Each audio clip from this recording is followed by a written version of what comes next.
بسم اللہ الرحمن الرحیم۔ حقیقت اور مذاق کا بیان چل رہا ہے۔ معقول میں مصنف علیہ الرحمٰن نے بتایا کہ ہمارے نزدیک ایک ہی وقت میں ایک ہی لفظ سے حقیقت اور مجاز دونوں مراد ہوں، ایسا نہیں ہو سکتا۔ یعنی ہمارے نزدیک حقیقت اور مجاز کا اجتماع ایک وقت میں جائز نہیں ہے، وہ نہیں ہو سکتا۔ اسی پر مصنف علیہ الرحمٰ تفریعاً کچھ مسائل بیان کر رہے تھے، کئی ایک مسائل معقول میں گزر گئے، اب یہاں سے کچھ اور ذکر کرتے ہیں۔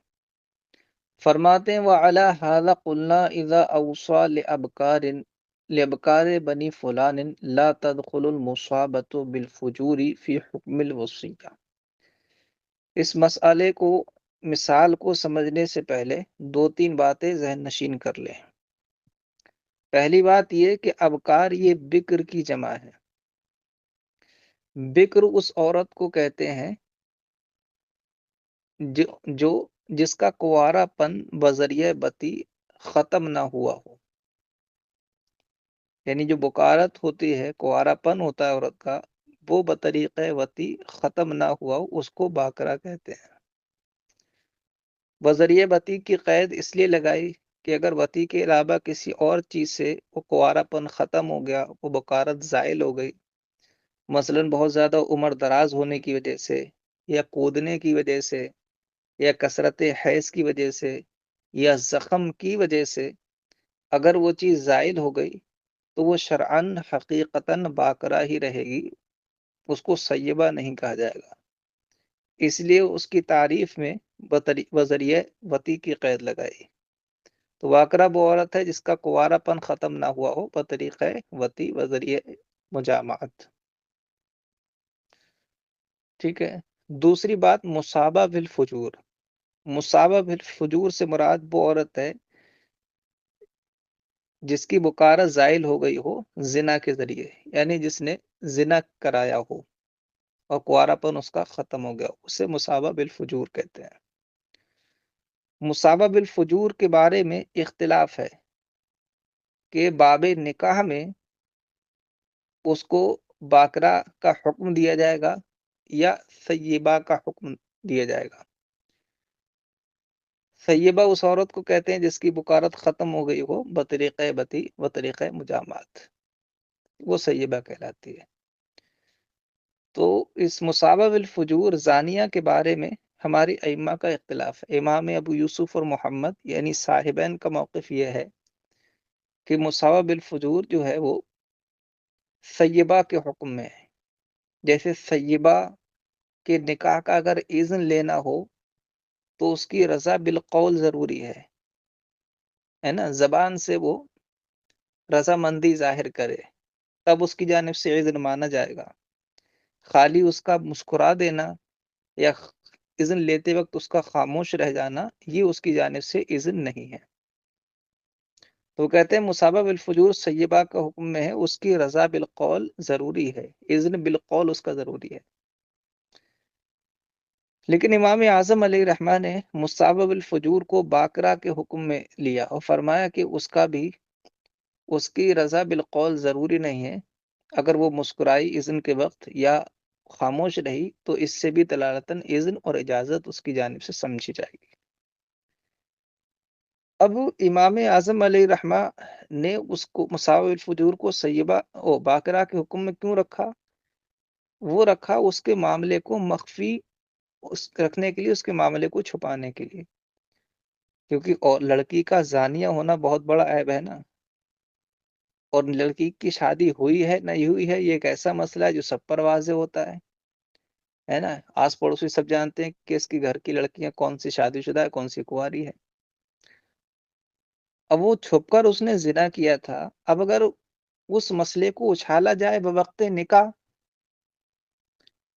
ہے نا، وقت نکاح اس کی رضا بالقول کو لازم کرا دیا جائے کہ زبان سے کہے گی تبھی اجازت مانی جائے گی، تو جن لوگوں پر اس کا جرم زنا مخفی تھا ان کو بھی پتہ لگ جائے گا، کیونکہ شادی نہ ہونا تو ان کو معلوم ہے کہ لڑکی کی شادی ہے ہوئی نہیں ہے، اور اس کی رضا بالقول جو ہے ضروری قرار دی جا رہی ہے جو کہ سیبہ کا حکم ہے، تو اس کا مطلب اس نے زنا کرایا ہے۔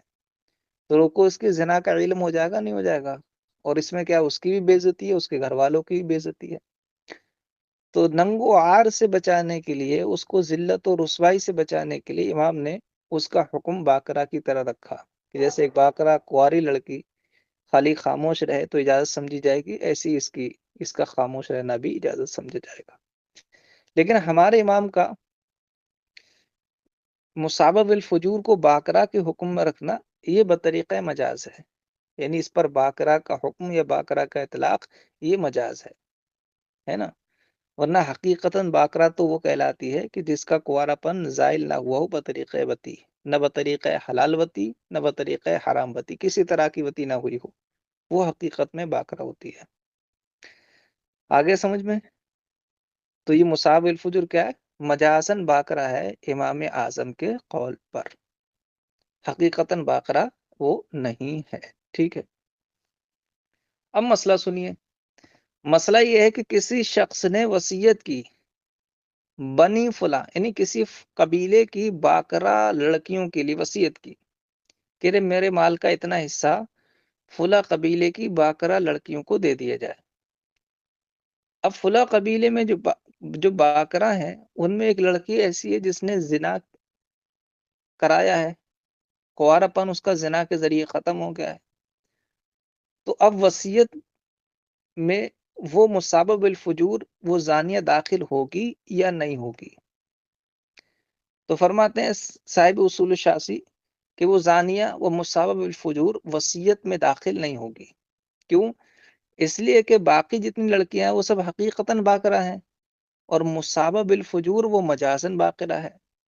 اگر اس کو بھی وصیت میں داخل و شامل مان لیا جائے، وہ بھی وصیت پانے والی ہو جائے، تو پھر حقیقت اور مجاز کا استعمال لازم آئے گا ایک ہی لفظ سے، کیونکہ اس نے تو ابکار کہا کہ بنی فلاں کی ابکار کو دے دینا، تو ایک ہی لفظ سے معنی حقیقی اور معنی مجازی دونوں کا اجتماع لازم آئے گا، اور یہ جائز نہیں ہے۔ لہذا مصابہ بالفجور جو ہے وہ وصیت کے حکم میں داخل نہیں ہوگی، اس کو وصیت سے کچھ نہیں ملے گا۔ اگلا مسئلہ سنیے۔ اگلا مسئلہ یہ ہے کہ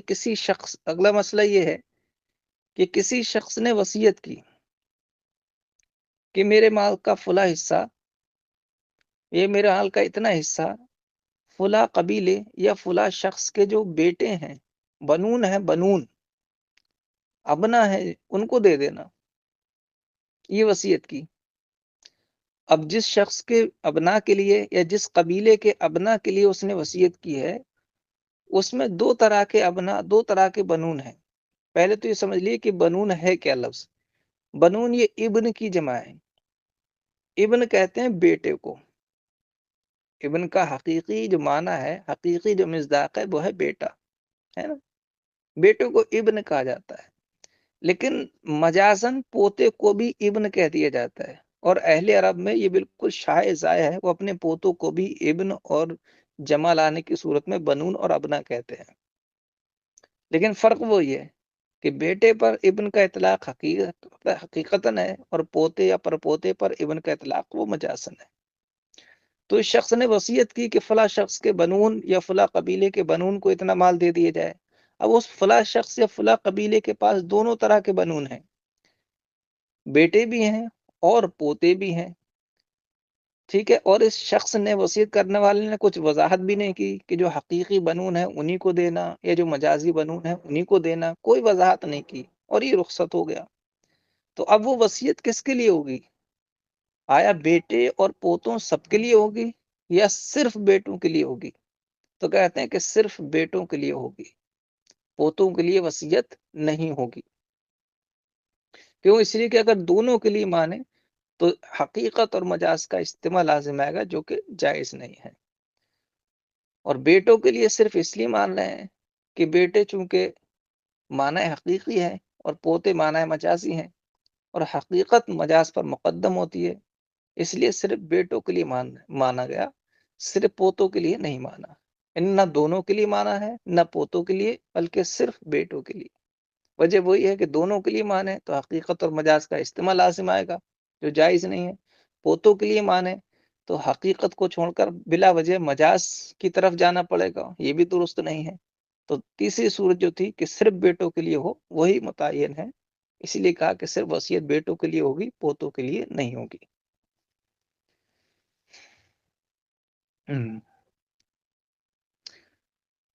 وَعَلَى هَذَا قُلْنَا، اور اسی پر ہم نے کہا کہ اذا اوصى لابکار بنی فلان، کہ جب کسی نے وصیت کی بنی فلاں کی باکراؤں کے لیے، تو لا تدخل المصابۃ بالفجور، تو مصابہ بالفجور وصیت کے حکم میں داخل نہیں ہوگی۔ ولا اوصى لبنی فلان، اور اگر کسی نے وصیت کی فلاں کے بنون کے لیے، وَلَهُ بنون، اور اس کے بیٹے بھی ہیں، وہ بنو بنی ہی، اور بیٹوں کے بیٹے یعنی پوتے بھی ہیں، تو کانت الوصیت لبنی ہی دونا بنی بنی ہی، تو وصیت اس کے بیٹوں کے لیے ہوگی، پوتوں نہ کہ پوتوں کے لیے۔ اب ایک اور مسئلہ ذکر کر رہے ہیں۔ مسئلہ یہ ہے کہ کسی شخص نے قسم کھا کر کہا واللہ لا انکحو فلانتن، بخدا میں فلانا یعنی فلانی عورت سے نکاح نہیں کروں گا۔ کیا کہا؟ بخدا میں فلاں عورت سے نکاح نہیں کروں گا۔ جس عورت کے بارے میں کہا تھا وہ ہے اجنبی، یعنی اس کی بیوی نہیں تھی، وہ اجنبی ہے، اس کے بارے میں کہا خدا میں اس سے نکاح نہیں کروں گا۔ تو فرماتے ہیں کہ یہ لفظ نکاح جو ہے وہ عقد نکاح پر محمول ہوگا، وطی پر محمول نہیں ہوگا۔ لفظ نکاح کے دو معنی حقیقی کیا ہے؟ وطی ہم بستری، اور معنی مجازی عقد نکاح۔ تو فرماتے ہیں کہ اس مسئلے میں اس کا لا انکحو فلانتن میں انکحو کو ذکر کرنا یہ عقد نکاح پر محمول ہوگا، وطی پر ہم بستری پر محمول نہیں ہوگا۔ اور نہ دونوں مراد لے سکتے ہیں۔ اگر دونوں مراد لیں اور کہیں کہ یہ شخص چاہے اس عورت سے نکاح کر لے یا عورت سے وطی کر لے، دونوں صورتوں میں حانث ہو جائے، قسم ٹوٹ جائے گی، ایسا نہیں کہہ سکتے، کیونکہ جمع بین حقیقت والمجاز لازم آئے گا کہ معنی حقیقی تو اس کا وطی، معنی مجازی اس کا عقد، دونوں مراد لے لیے تو حقیقت اور مجاز کا استعمال لازم آیا، جو کہ جائز نہیں ہے۔ تو دونوں تو مراد نہیں ہو سکتے، اب رہے گا یہ کہ ان میں سے کوئی ایک ہی مراد ہوگا۔ فرماتے ہیں یہاں معنی حقیقی مراد لینا بھی درست نہیں ہے۔ معنی حقیقی اجنبی، معنی حقیقی کیا وطی، اور عورت ہے اجنبیہ۔ اب یہ بڑی عجیب بات ہے کہ کوئی اجنبیہ سے وطی کرنے کے بارے میں قسم کہا ہے کہ باخدا میں اس سے وطی نہیں کروں گا، ارے اس سے تو ویسی وطی نہیں ہوگی، اجنبیہ ہے وہ۔ تو ایسی چیزوں پر، معیوب چیزوں پر عرفاً قسم نہیں کھائی جاتی ہے۔ رذیل قسم کے کاموں کے ترک پر قسم نہیں کھاتا انسان۔ جو مباح اور درست اچھے کام ہوتے ہیں ان کے ترک پر انسان غیرت میں قسم کھاتا ہے نا۔ جب انسان کو غیرت چڑھتی ہے تو کسی اچھی چیز پر قسم کھا لیتا ہے میں ایسا کام نہیں کروں گا، ہے نا۔ رذیل قسم کے کام کے ترک پر انسان قسم نہیں کھاتا ہے، وہ تو ویسے بھی ترک کرنا اس پر لازم ہوتے ہیں، تو اس کو اس پر بھی محمول نہیں کریں گے کہ معنی حقیقی یہاں وطی مراد ہو اور اس کا مطلب یہ بخدا میں اس عورت سے وطی نہیں کروں گا، یہ بھی نہیں۔ تو اب اس کا معنی مجازی متعین ہو گیا، وہ کیا؟ عقد نکاح۔ تو مطلب اس کا یہ ہوا کہ کہنا یہ چاہ رہا ہے کہ خدا میں اس عورت سے نکاح نہیں کروں گا، عقد نہیں کروں گا، عقد نکاح، ٹھیک ہے۔ اور جب یہ معنی مراد ہو گیا کہ عقد نکاح مراد تھی اس کی، ہے نا، قسم کھانے سے، تو اب اگر بالفرض اس شخص نے اس قسم کھانے کے بعد اس عورت سے زنا کر لیا، قسم کھانے کے بعد اس عورت سے زنا کر لیا، تو مصنف فرماتے ہیں حانث نہیں ہوگا، کیونکہ معنی وطی یہاں مراد نہیں تھا بلکہ عقد نکاح کا معنی مراد تھا۔ اگر قسم کھانے کے بعد عقد نکاح کر لیتا عورت سے تو حانث ہوتا، قسم ٹوٹتی، گناہگار ہوتا، کفارہ دینا پڑتا، لیکن اس نے عقد نکاح نہیں کیا ہے بلکہ زنا کیا ہے جو کہ وطی ہے، لہذا وہ حانث نہیں ہوگا، قسم نہیں ٹوٹے گی، ٹھیک ہے۔ تو یہ بھی اسی کی مثال ہے کہ حقیقت اور مجاز کا یہاں استعمال نہیں کیا گیا، دونوں معنی مراد نہیں لیے گئے۔ وقال اصحابنا، اور ہمارے اصحاب حنفیہ نے فرمایا لو حلف لا ينكح فلانتن وهي اجنبیۃ، کہ اگر کسی نے قسم کھائی کہ وہ فلانیہ سے نکاح نہیں کرے گا اور فلانیہ اس وقت اجنبیہ تھی، تو کانا ذالک علی العقد، تو یہ اس کا یہ قول عقد نکاح پر محمول ہوگا، حتی لو زنا بہا لا، یہاں تک کہ اگر اس نے اس عورت سے زنا کر لیا لا یحنث، تو حانث نہیں ہوگا۔